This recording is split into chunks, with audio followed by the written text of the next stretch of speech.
Welcome back to yet another session of English class. Today's class is for classes 9 as well as 10. And we will continue with where we left yesterday. If you remember right, in the last class, that was in yesterday's class, we discussed phrasal verbs. So, for a recap, let me remind you that a phrasal verb is a verb that follows either an adverb or a preposition. I repeat, a phrasal verb is a verb that takes an adverb or a preposition after that. And it will give you a different meaning altogether. For example, call out. Call is a verb and out is an adverb. So the teacher called out the students. She announced the names of the students, or he announced the names of the students so that they may come forward. Now, if I give you another example, break up.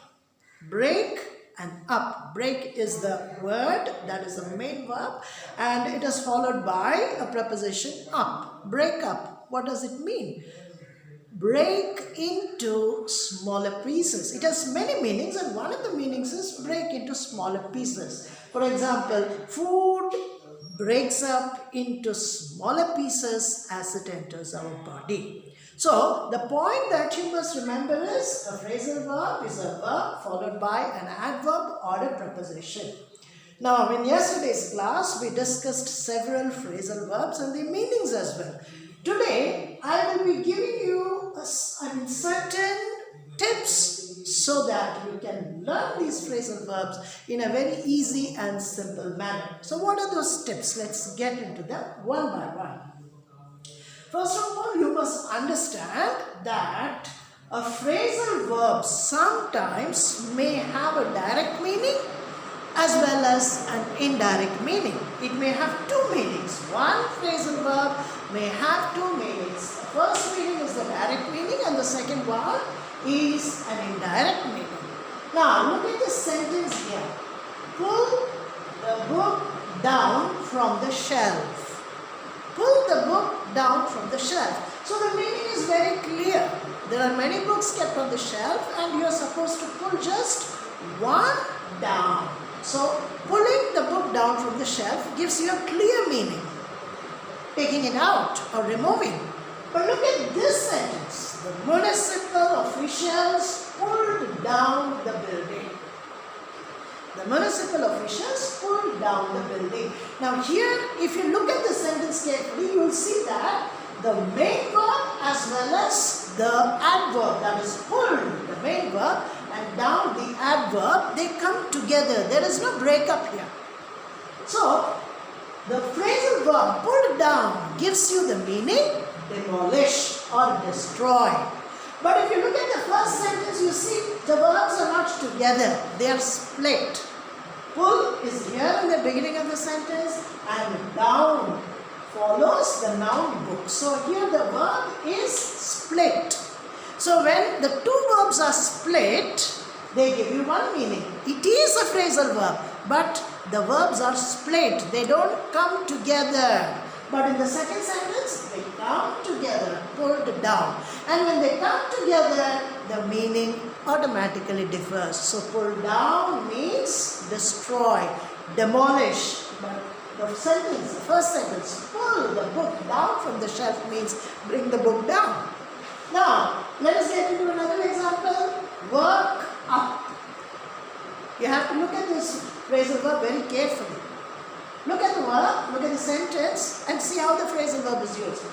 He worked his way up for success. So work is the main verb. Again, there is a preposition, worked his way up. Now it is split. So what does the sentence mean? He worked his way up means he struggled continuously, systematically to achieve success. So worked his way up. Look at the sentence carefully. Word and up, they are split.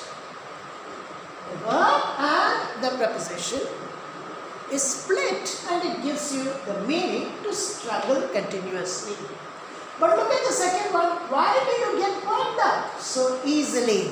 Now here the verbs are not split. They are coming together. So as you see here, why do you get worked up so easily. Now what is the meaning of this? Worked up.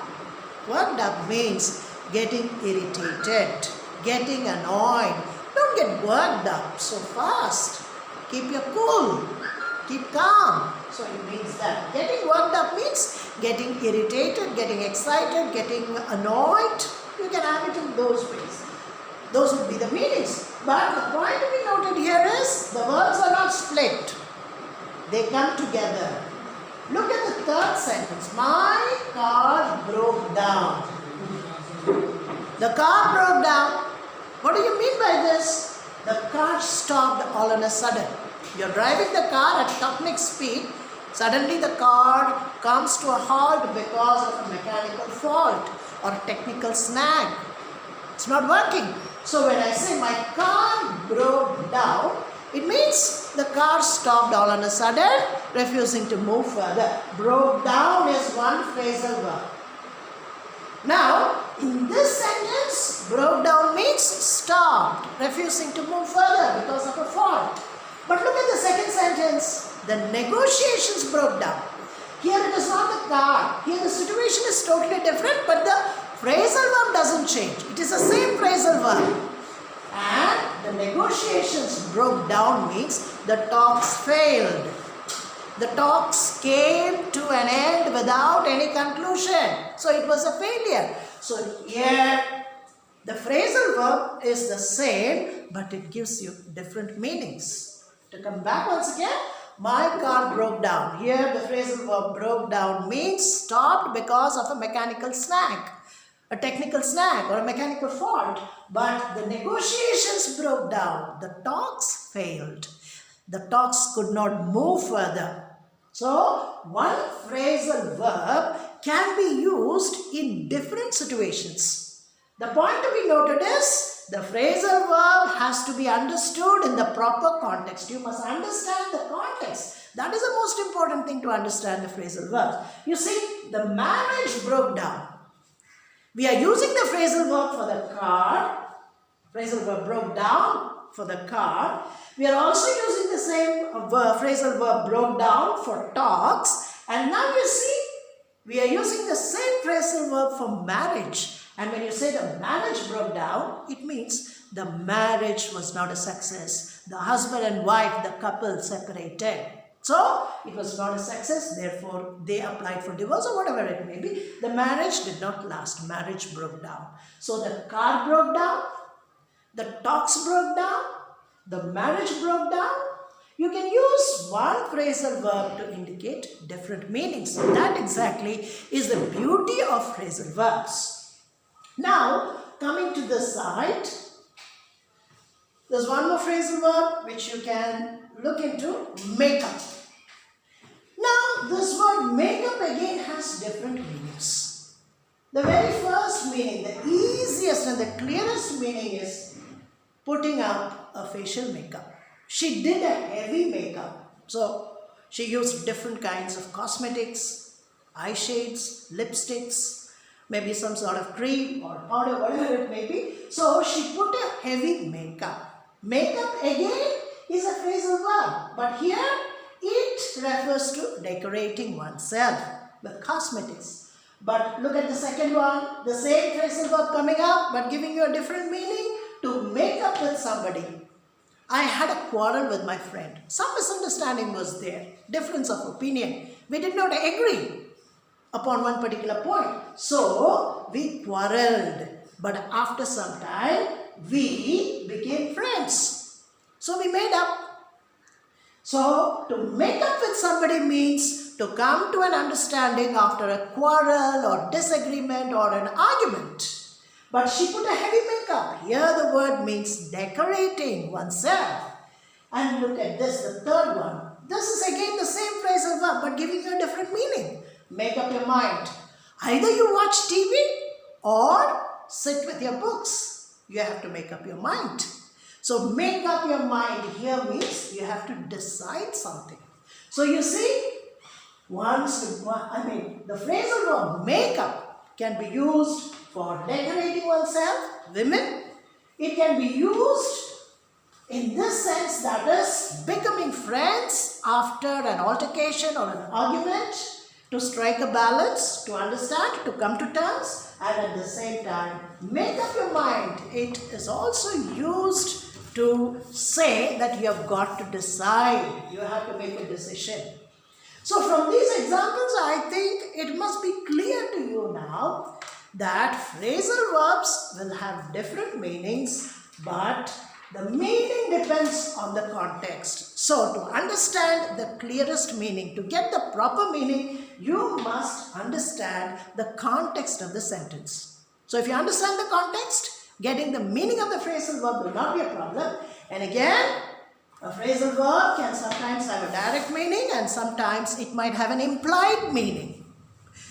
The phrasal verb can have a total, a different meaning altogether, so to say. So you must be aware of that. Right. Now, there are another 2 to 3 methods to study and master these phrasal verbs. You see, these phrasal verbs keep coming along. They keep coming along in your writing skills. Once you master some phrasal verbs and start using them in your sentences, when you write an article or when you write a composition, when you write a paragraph, when you use these phrasal verbs, the quality of your writing definitely enhances. It gets enhanced. So the quality becomes better and better and better, and the phrasal verbs help you to enhance your writing skills. So it is not for class 9 and it is not for class 10 or 11 or 12. It is for the life. So this learning of idioms, learning of phrasal verbs, using them in your sentences will come all the way till the end of your life. And if you learn to use them in a proper manner, definitely you'll become a master of the English language and you can breeze through in all kinds of competitive exams. Because even in competitive exams, certain questions are based on phrasal verbs. You are asked to locate the meaning or you are asked to find out the meaning. So if you are thorough with the phrasal verbs, right from now, breezing through that particular section will not be a problem for you at all. So it is a must that you learn the phrasal verbs. I will be definitely giving you a list of phrasal verbs which are very commonly used in our day-to-day language. You can just find them out and then you can start working. Now, there are another 2 points that we need to kind of look into. That is collocation. Mastering the phrasal verbs is not an easy task. You have to follow certain rules, or you need to follow a certain method. And when you follow that method, you have to understand what a collocation is. And then organizing the particles. We will discuss these 2 aspects of the phrasal verbs in the next class. Till then, keep revising what we had discussed. Try to understand the meaning or the definition of a phrasal verb. Look up the dictionary. You can always have a phrasal verb dictionary.